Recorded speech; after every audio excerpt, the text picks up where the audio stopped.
Assalamualaikum warahmatullahi wabarakatuh. Salve, salam sejahtera untuk kita semua. Saya Mikhail Guru. Saat ini saya bekerja di Dinas Koperasi, Perindustrian dan Perdagangan Kabupaten Lembata sejak akhir tahun 2022. Dan sebelumnya saya bekerja di Dinas Kepemudaan, Olahraga dan Kebudayaan. Jabatan saya saat ini adalah pengawas kemeteorologian pada bidang kemeteorologian Diskoperinda Kabupaten Lembata. Lembata secara resmi menjadi sebuah kabupaten berdasarkan Undang-Undang 52 tahun 1999 tentang pembentukan Kabupaten Lembata. Hingga saat ini telah berusia 23 tahun. Dalam nuansa otonomi daerah, masing-masing daerah tentunya punya corak dan karakteristik yang berbeda-beda sebagai ciri dari kearifan lokal. Namun, sebagai masyarakat Lembata, kita semua adalah tetap satu dalam bingkai NKRI. Sebagaimana terpancar dalam semboyan resmi Kabupaten Lembata, yakni Ta'an Tou. Kalimat Ta'an Tou berasal dari bahasa lama Holot yang dapat diartikan sebagai persatuan abadi.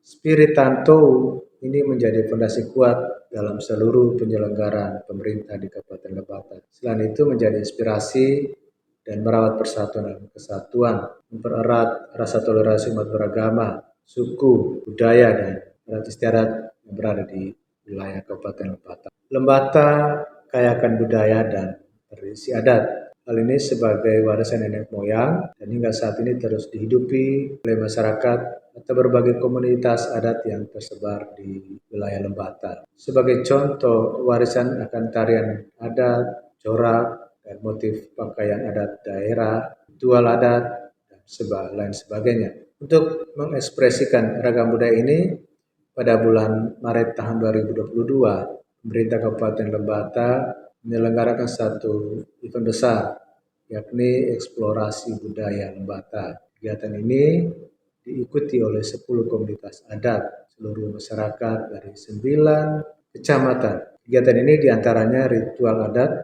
pada 10 komunitas adat tersebar di 9 kecamatan, kemudian pentas tarian daerah, karnaval budaya, gelar kuliner lokal, dan sebagainya. Peran saya dalam kegiatan eksplorasi budaya adalah sebagai salah satu tim perencana anggaran, tim administrasi, sebagaimana termuat dalam SK Bupati nomor 45 tahun 2022 tentang pembentukan panitia pelaksana kegiatan eksplorasi budaya Kabupaten Lembata tahun 2022. Kegiatan eksplorasi budaya ini dilaksanakan dengan maksud memperkenalkan kepada publik, promosikan budaya Lembata, ritual adat yang ada di Kabupaten Lembata. Selain itu, sebagai sebuah momentum untuk mempererat rasa persatuan dan kesatuan bangsa, khususnya di wilayah Kabupaten Lembata. Selain itu, ada kegiatan besar lainnya yakni penyelenggaraan kejuaraan sepak bola Liga 3 Lestari Memorial Cup yang ke-31 tahun 2022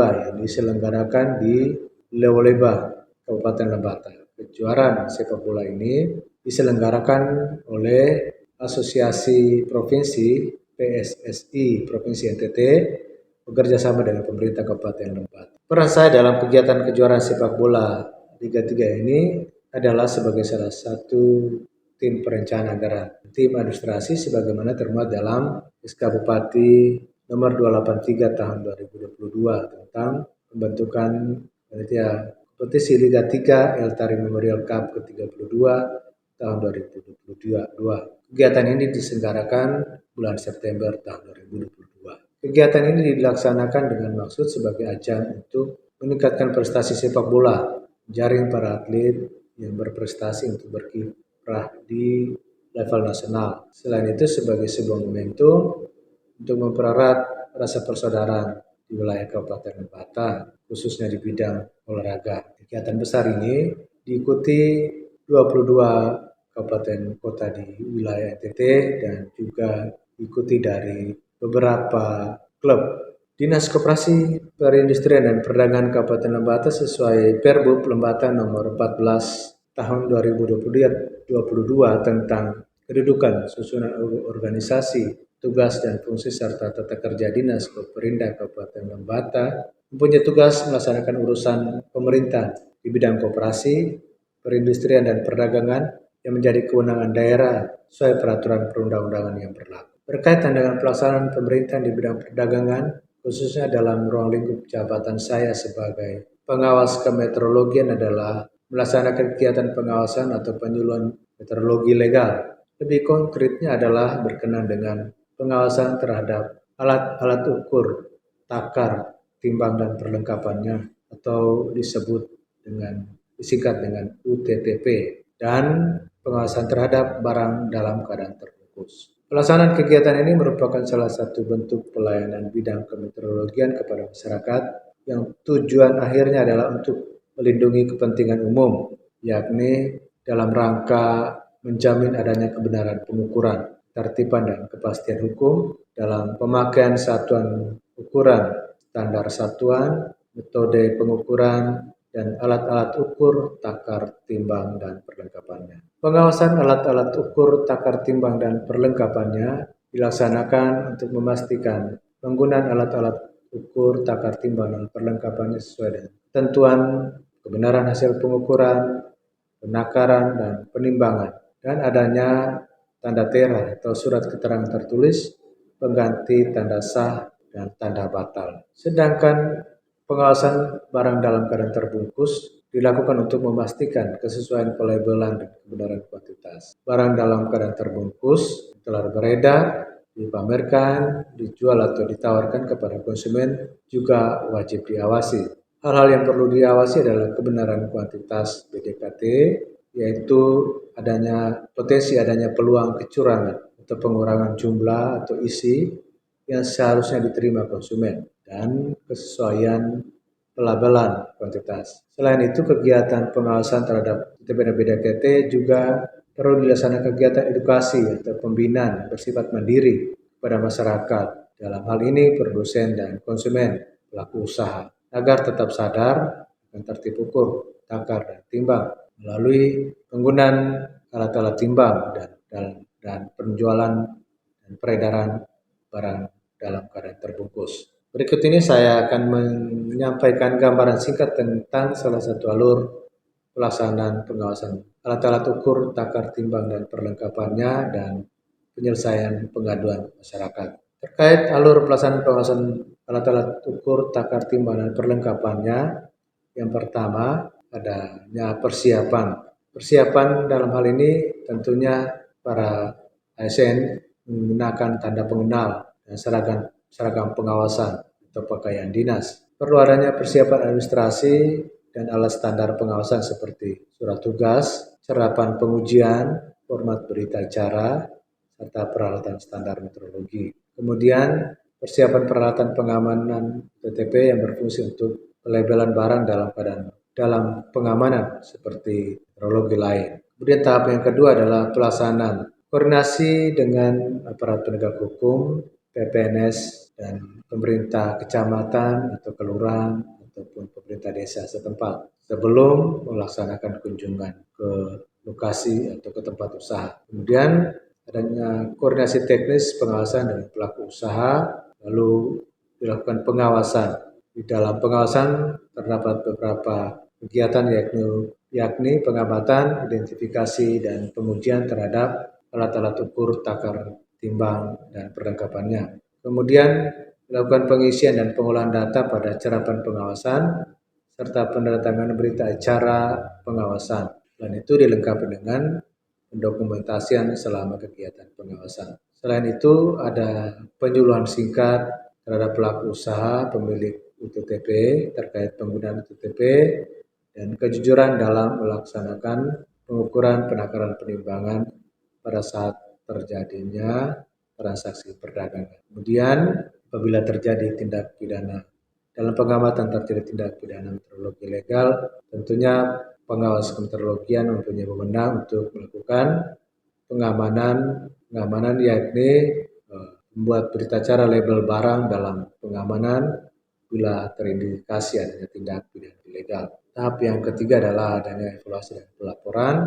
Tentunya evaluasi atas pelaksanaan kegiatan pengawasan TTP, kemudian penyusunan rekomendasi, dan laporan hasil kegiatan selama pengawasan berlangsung. Kemudian saya menggambarkan terkait alur pengawasan barang dalam keadaan terbungkus. Yang pertama tentunya petugas ASN membawa surat berita tugas, baik berdasarkan atas laporan masyarakat ataupun kegiatan rutin bidang kemeteorologian. Kemudian melaksanakan pengawasan PDKT, diantaranya mengisi cerapaan pengawasan PDKT.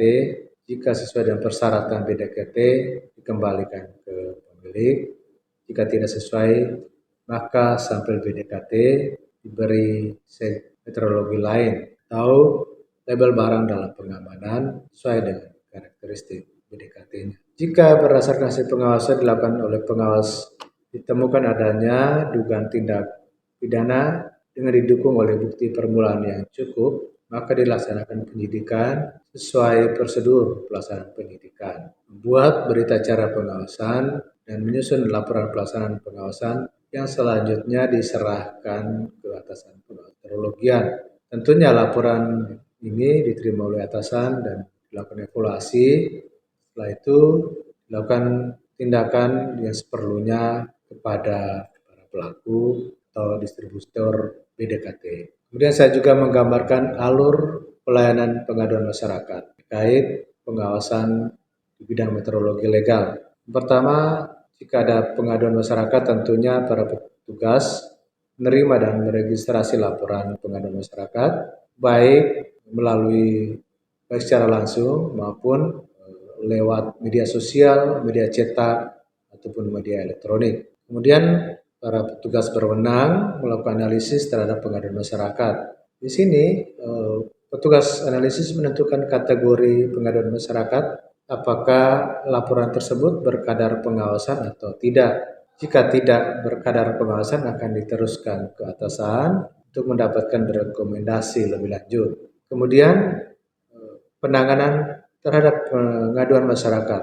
Dalam melaksanakan penanganan ini tentunya diperlukan hal-hal sebagai berikut. Yang pertama, melakukan pemeriksaan atau pengujian atau pengawasan di lapangan, melakukan klarifikasi atau tindakan lain yang diperlukan. Kemudian melakukan sosialisasi mandiri tentunya secara singkat terhadap pelaku usaha atau pemilik UTTP. Kemudian dilakukan tindakan lain seperti pelabelan barang dalam pengamanan jika terindikasi adanya tindak pidana Undang-Undang Meteorologi Legal, dan akan dilanjutkan tindakan penyidikan bila terindikasi adanya pelanggaran dimaksud. Berikutnya adalah menyampaikan hasil penanganan laporan atau pengaduan masyarakat pada pimpinan untuk ditindaklanjuti apakah perlu dilakukan tindakan seperlunya. Demikian video singkat ini dibuat dalam rangka uji kompetensi pemerintahan jabatan pengawas ahli muda. Semoga video ini dapat bermanfaat bagi masyarakat sebagai referensi seperlunya. Saya sadar bahwa video ini terdapat berbagai kekurangan. Olehnya itu saya mohon menulis saran dan kritiknya dalam kolom komentar di bawah ini demi penyempurnaan di video selanjutnya. Salam meteorologi.